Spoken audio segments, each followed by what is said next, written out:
আসসালামু আলাইকুম ওয়া রাহমাতুল্লাহি ওয়া বারাকাতুহু। রমাদানের মধ্য দশক শুধুই মাগফিরাতের। আল্লাহ সুবহানাহু ওয়া তাআলা এই সময়ে প্রতিদিন, প্রতি রাত, প্রতি মুহূর্তে তার অসংখ্য অগণিত মানুষদেরকে মাফ করে দেন। আমরা দোয়া করি আল্লাহ সুবহানাহু ওয়া তাআলা আমাদেরকেও যেন সেই সব মানুষের মিছিলে শামিল করুন।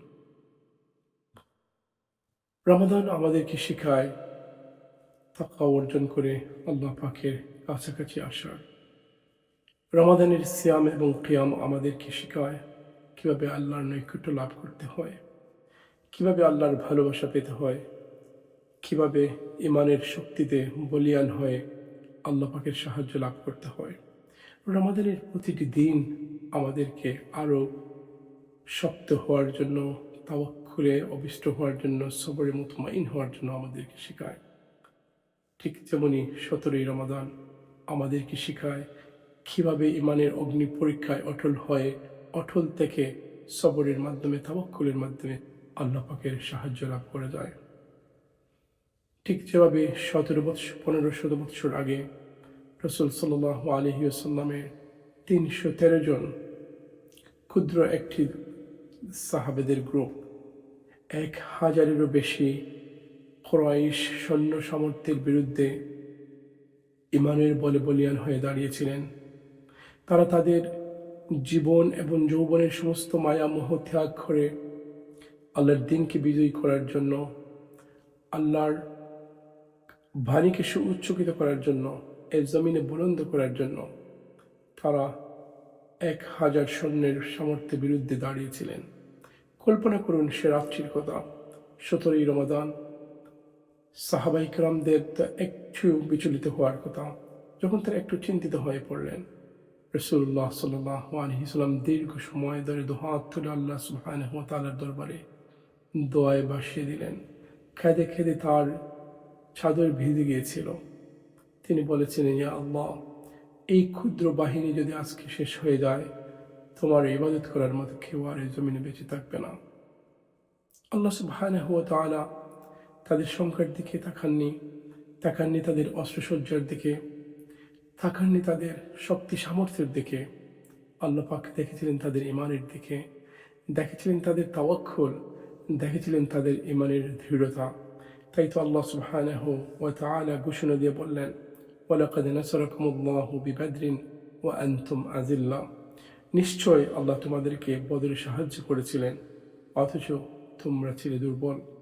অন্য আরেকটা আয়াতে আল্লাহ সুবহানাহু ওয়া তাআলা তার রাসূল সাল্লাল্লাহু আলাইহি ওয়াসাল্লামের দোয়ার জবাবে বলেছিলেন, ইন তাস্তাগীথুনা রাব্বাকুম ফাস্তাজাবা লাকুম আন্নী মুমিদ্দুকুম বিআলফিন মিনাল মালাইকাতি মুরদিফিন।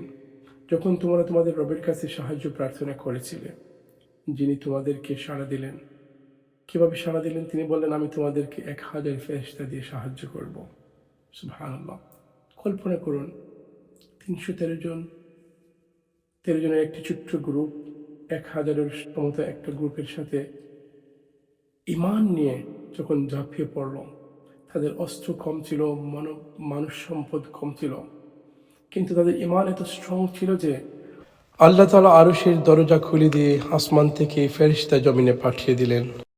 সেই 313 জন সাহাবীদের সাথে আল্লাহর আরশ থেকে নেমে আসা ফেরেশতারা কাতারে কাতার হয়ে যুদ্ধ করেছিল, জিহাদ করেছিল। সেই জিহাদেই তো 313 জন বিজয়ী হবে।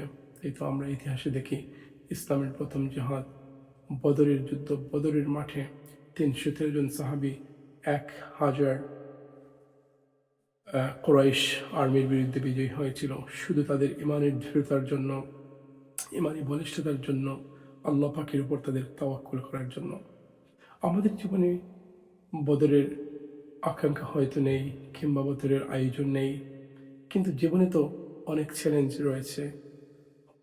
নানাভাবে আপনি হয়তো সমস্যায় জর্জরিত আছেন, হয়তো আপনার স্বাস্থ্যগত অনেক সমস্যায় ভুগছেন, হয়তো অর্থনৈতিক মন্দায়, হয়তো মানসিক চাপের মধ্যে আপনি বেসামাল হয়ে আছেন। কিন্তু মনে রাখুন, সংখ্যা, শক্তি কিংবা সামর্থ্য নয়, আল্লাহ সুবহানাহু ওয়া তাআলা দেখেন আপনার ইমান, দেখেন আপনার ইমানের দৃঢ়তা, দেখেন আপনার সবরের তাওয়াক্কুল এবং তাকওয়ার গুণ। যদি সবই থাকে, তাহলে বিশ্বাস রাখুন, অসম্ভবকে আল্লাহ তখনই সম্ভব করেন যখন আপনার ঈমান হয় সাহাবীদের মতো দৃঢ়। বদর আমাদেরকে শেখায় জীবনে যতই চ্যালেঞ্জ আসুক আসুক, আমরা আল্লাহর উপর অবিচল থাকবো, অটল থাকবো, তাহলে আল্লাহর বিজয় আসবে। আল্লাহ পাক আমাদের প্রত্যেককে রমাদানের মাগফিরাত, রমাদানের বরকত এবং আল্লাহর সাহায্য দিয়ে শিখতে করুন। আমিন।